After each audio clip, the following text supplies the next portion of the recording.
문재인 영구 추방, 문재인 체포될까, 문재인 체포의 전력, 일본 미디어.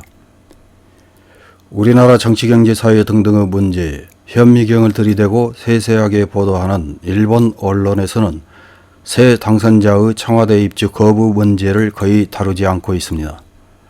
그 대신 문재인 대통령을 모욕하고 우리 국민을 짓밟는 보도는 경쟁적으로 나서고 있습니다. 그러나 일본 언론을 제외한 다른 나라 언론들은 새 당선자의 청와대 입주 거부 문제를 비웃는 보도를 적극적으로 하고 있습니다. 로이터에서는 한국 대통령 당선자가 풍수 때문에 청와대를 옮기려 한다는 기사를 보도했습니다. 좀 더 자세하게 보면 한국의 새 당선자가 논란에 휩싸인 채 풍수가의 말대로 운수가 없다는 청와대 입성을 포기하고 국방부 창사로 이전할 계획을 취임 2달도 남지 않은 시점에 발표했다. 분당국인 한국의 안보를 컨트롤하는 국방부 이전 장소도 채 정해지지 않았다면서 풍수에 의존하는 행태를 비판하고 있습니다. 사우스 차이나 모닝 포스트에서는 윤 당선자가 거대한 청와대에서 사무실을 옮기려는 움직임은 비용과 보안보다 풍수를 우선시한다고 비난하는 반대자들로부터 비판을 받았다. 그 인수위는 대중과 더 나은 소통을 위해 청와대 이전이 필요하다며 당선자가 현 청와대를 이용할 가능성은 제로라고 강조했다. 제한된 움직임의 공식적인 근거는 미국 백악관 부지의 2배 이상 크기인 청와대가 대중으로부터 너무 폐쇄되어 민주적으로 선출된 대통령 집무실 대신 언덕 위의 황제의 궁전을 연상시킨다. 그러나 그 위치는 풍수 전문가에 의해 이전 거주자 중 일부가 겪었던 불행과 관련되어 있다면서 역시 비판 일색의 보도입니다. 여타 매체들도 한국 새 당선자 인기 없는 개인 프로젝트 시작. 윤은 청와대 이전을 원하지만 시민들은 경제에 초점을 맞추는 것을 선호한다. 불길한 청와대를 버리고 4천만 달러짜리 이사를 하는 한국 당선자 등의 기사로 새 당선자의 풍수에 의존한 청와대 입주 거부를 비판하는 보도를 하고 있습니다. 이와는 달리 그동안 우리나라 상황에 대해서 세세하게 보도하던 일본 언론들은 새 당선자의 이런 행보에 대해서는 외면한 채 오로지 문재인 대통령을 모욕하는 데 집중하고 있습니다.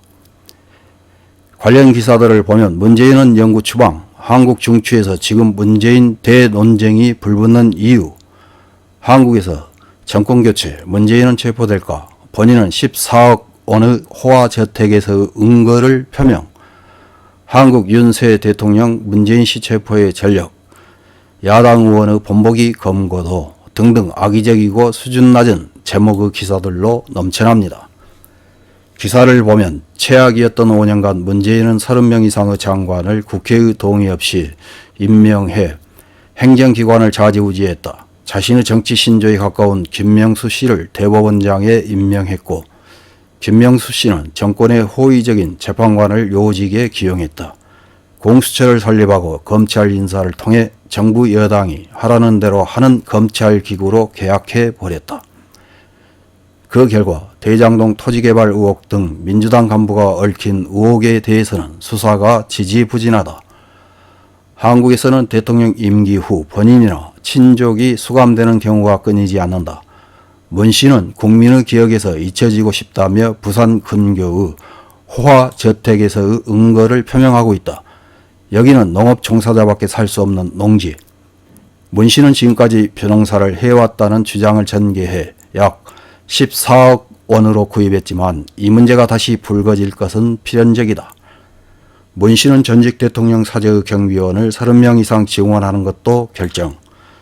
신변 방어를 단단히 하겠다는 생각이지만 임기 중에 나온 의혹은 그 밖에도 많아 문책하지 않으면 안 된다.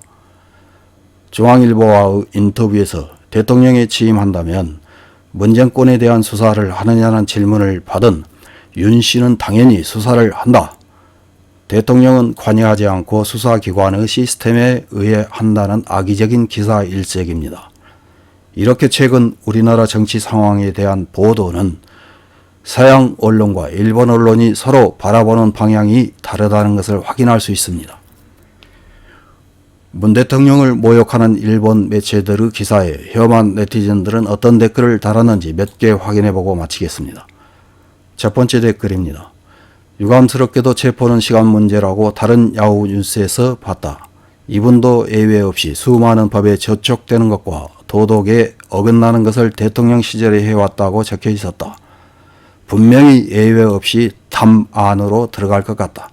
다음 댓글입니다. 건국한 지 100년이 안 됐고 민주화된 것도 최근, 정치의 성숙도나 유권자의 민도 등은 아직 낮다. 나라의 장래를 생각하는 대통령이나 의원이 많아지면 조금은 현행 제도를 바꾸려는 의사도 작동한다고 생각하지만 실체는 권력 다툼과 축제에 주력하는 정치인 뿐이다. 일본도 그렇지만 정치인을 위한 정치가 되어 국가나 국민을 위한 구조로는 되어 있지 않다. 다음 댓글입니다. 정치의 내용은 잘 모릅니다만 퇴임 시의 지지율이 역대 대통령 중에서도 예외적으로 높고 한국 국민뿐만 아니라 이웃나라인 일본 국민들로부터도 사랑받은 명대통령으로서 기억될 것입니다. 다음 댓글입니다. 앞으로의 한국 정치가 기대됩니다. 문정권 이후 한국 정치를 정치 드라마로 만들어 넷플릭스에 발표하면 대인기가 되는 것 아닐까요? 세계인들은 한국의 정치와 외교 정책을 잘 알고 있다고 생각합니다. 한국이 드라마로 만들지 않는다면 일본이 한국 정치 드라마를 만들면 좋겠습니다. 다음 댓글입니다.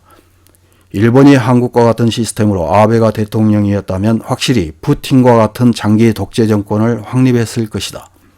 다나카 가쿠에이도 심했지만 아베도 마찬가지라고 생각한다. 다음 댓글입니다. 결국 이 사람도 푸틴 같은 독재자가 되고 싶었을 것이다. 좌익이라는 것은 궁극적으로는 공산당의 일당 독재를 목표로 하기 때문이다. 이 사람이 목표로 하고 있던 것은 중국이 되고 러시아가 되는 독재국가. 이 사람의 후계 후보자에게 거의 절반의 표가 들어간 것이 정말로 믿어지지 않는다. 한국인은 민주주의를 포기하고 싶은 건가? 이상입니다.